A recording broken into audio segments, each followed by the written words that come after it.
ये है 1946-47। देश का विभाजन भी हो रहा है, देश को आज़ादी भी मिल रही है। और कश्मीर पर अब तक सबका ध्यान बस इसलिए है क्योंकि वो एक रियासत है, पता नहीं इधर जाएगी या उधर जाएगी। ज़्यादातर जगहों पर चाहे हैदराबाद है, जूनागढ़ है, ये चल ही रहा है कि जो शासक है वो जाना कहीं चाहता है, हिंदुस्तान कुछ चाह रहा है, पाकिस्तान कुछ चाह रहा है। कश्मीर में क्या सीन था, शेख अब्दुल्ला क्या चाह रहे थे, महाराजा क्या चाह रहे थे दरअसल। और उस रात जब कबायलियों, कहा जाता कबायली वैसे तो, जब हमला किया पाकिस्तान की तरफ से, तो नेशनल कॉन्फ्रेंस क्या कर रही थी, शेख साहब क्या कर रहे थे? तो शेख साहब ने 1946 में क्विट कश्मीर मूवमेंट का जारी किया, जिसका मेन ऑब्जेक्टिव था कि महाराजा क्विट कश्मीर का मतलब है महाराजा क्विट कश्मीर, महाराजा आप छोड़िए हमें।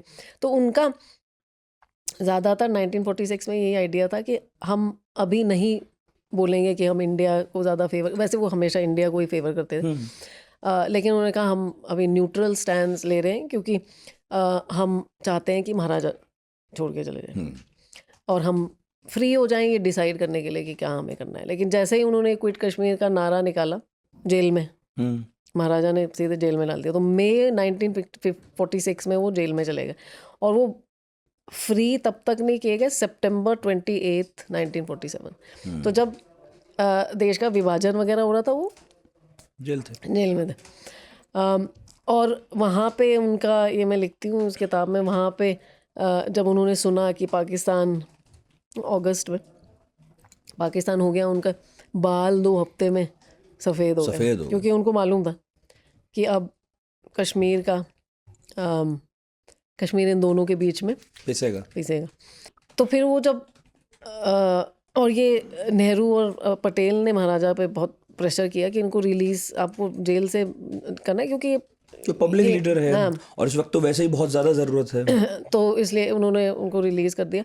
और उस टाइम वो जब रिलीज़ हुए, वो फिर वही कहने लगे कि पहले हमें फ्रीडम चाहिए, फिर हम एक्सेशन की बात करेंगे। अच्छा, मतलब उनका महाराजा के साथ जो संघर्ष था, हाँ, वो जब मैं पढ़ रहा था कई किताबों में, वो उनका इतना संघर्ष है कि कई बार बीच बचाव किया जा रहा है, ऐसा लगा बात बन गई, लेकिन शेख साहब पूरे जिद्दी तो थे। हाँ। वो लगे रहे कि और अभी समझौता कर लूंगा लेकिन हटा के तो मानूंगा। और महाराजा जो थे उन्होंने अगस्त 14 पाकिस्तान आया, मतलब was created, August 15 India independent. उस टाइम उन्होंने डिसाइड नहीं किया था, वो महाराजा ऐसे वो भी नहीं कर रहे थे। हाँ, वो डिसाइड नहीं कर रहे थे और वो चाहते थे एक्चुअली इंडिपेंडेंस, हाँ, कि किसी तरह कश्मीर थोड़ा इंडिपेंडेंट हो। और तो वो डिसाइड नहीं कर रहे थे। तो इस बीच में पूंछ में एक रिवोल्ट उनकी अथॉरिटी के अगेंस्ट हो गया और पूंछ पाकिस्तान की तरफ गया। तो जो जम्मू एंड कश्मीर की रियासत है वो बटने लग गई। फिर शेख साहब सितंबर में रिलीज़ हुए और उन्होंने वो फिर यही कह रहे थे पाकिस्तान हो, और उस बीच में ये रेड्स शुरू हो गए। तो उस टाइम फिर शेख साहब ने कहा कि हम इंडिया से एक्सीड करेंगे क्योंकि इंडियन आर्मी ज़रूरी थी कश्मीर को बचाने के लिए उस टाइम। तो उन्होंने एग्री कर लिया और काफ़ी प्रो इंडिया थे क्योंकि वो सोचते थे कि नेहरू जो है वो उनके साथ रहेंगे और कश्मीर को काफ़ी ज़्यादा इंडिया के बीच में ही ऑटोनॉमी देंगे। जब मैं कर्ण सिंह की किताब पढ़ रहा था और बाकी भी, तो उसमें थोड़ा ये पढ़ने में आया। और क्या होता है, जब बड़ी घटनाएं होती हैं ना तो छोटे ब्यौरे छिप भी जाते हैं।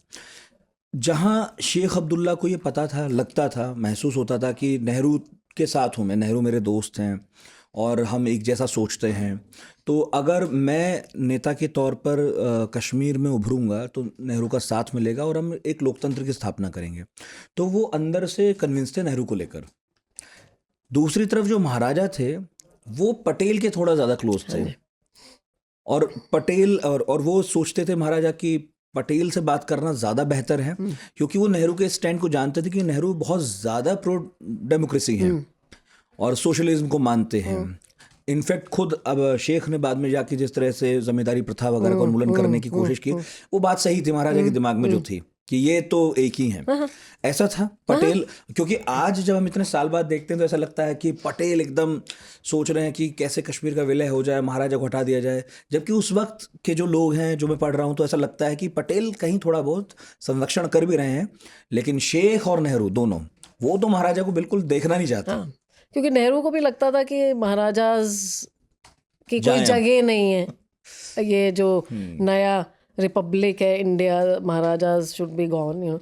तो इसलिए उन्होंने वो भी, बट वो शेख साहब को कहते थे कि इतना ज़्यादा आप बोलिए मत इनके अगेंस्ट, क्योंकि उससे जो एटमॉस्फेयर है वो काफ़ी पॉइजन हो जाता है, सबकी बात करनी मुश्किल हो जाती है। लेकिन इतना ज़्यादा वो पॉइजनस एटमॉस्फेयर हो गया कि फिर पटेल और नेहरू दोनों ने महाराजा को बोला कि आपको तो वो एब्डिकेट करना पड़ेगा। तब करण सिंह, जो उनके बेटे हैं करण सिंह और कांग्रेस के नेता, बाद में मंत्री बने, उनकी अपनी किताब में भी है, वो अपने पिता की खूब आलोचना करते हैं इस मामले में कि वो किसी भी तरह चिपके रहना चाहते हैं, बस कैसे भी कि।